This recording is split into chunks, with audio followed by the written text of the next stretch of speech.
आज आपण जिवतीच्या फुलांची भाजी बनवत आहोत। ही भाजी केवळ पावसाळ्यामध्ये एकच महिना अवेलेबल असते, एरवी मिळत नाही। माळरानाने ही भाजी उगते। अप्रतिम चवीची ही भाजी बनवूयात। हे फ्रेंड्स, मी Jayashree, welcome to our channel Aryadev creation. जिवतीची फुलं बघा अशी असतात, खूप सुंदर दिसतात ना ही फुलं।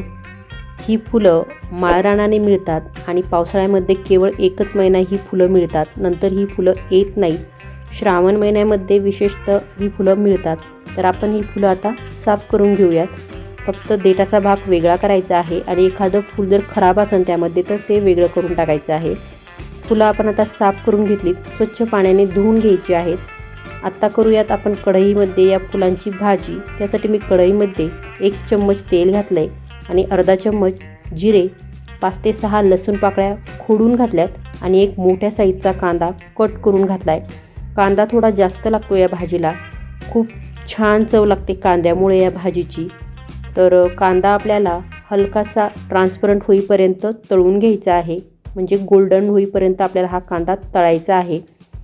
खूप चविष्ट लागते ही भाजी।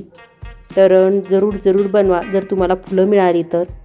कांदा आपला तळून झालाय तर यामध्ये घालूयात अर्धा चम्मच गरम मसाला, पाव चम्मच हळदी पावडर आणि अर्धा चम्मच लाल मिरची पावडर। हेही मसाले आपल्याला आता तळून घ्यायचे आहेत। मसाले आपली छान तळल्या गेलीत। आता यामध्ये ॲड करूयात जिवतीची फुलं।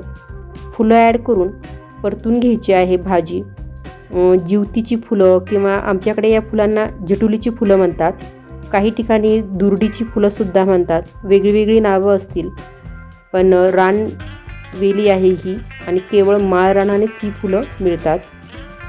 तर आता ही भाजी आपण बनवून घेऊयात। परतत आपल्याला ही भाजी बनवायची आहे। खाली लागण्याची शक्यता आहे, कारण आपण केवळ 1 चम्मच तेल घातलं। हेल्दी भाजी आहे त्यामुळे हेल्दी पद्धतीनेच करून खाल्लेली चांगलं। तर आता यामध्ये घालूयात चवीनुसार मीठ घालून परत एकदा भाजी आपल्याला परतून घ्यायची आहे आणि जस्ट 2 मिनिट आपल्याला ही भाजी शिजायची आहे। फुलंच आहेत त्यामुळे फुलं शिजायला जास्त वेळ लागत नाही, पाण्याचा बिलकुल वापर करायचा नाही आहे। तर आता ही भाजी आपली जवळजवळ तयार झालेली आहे।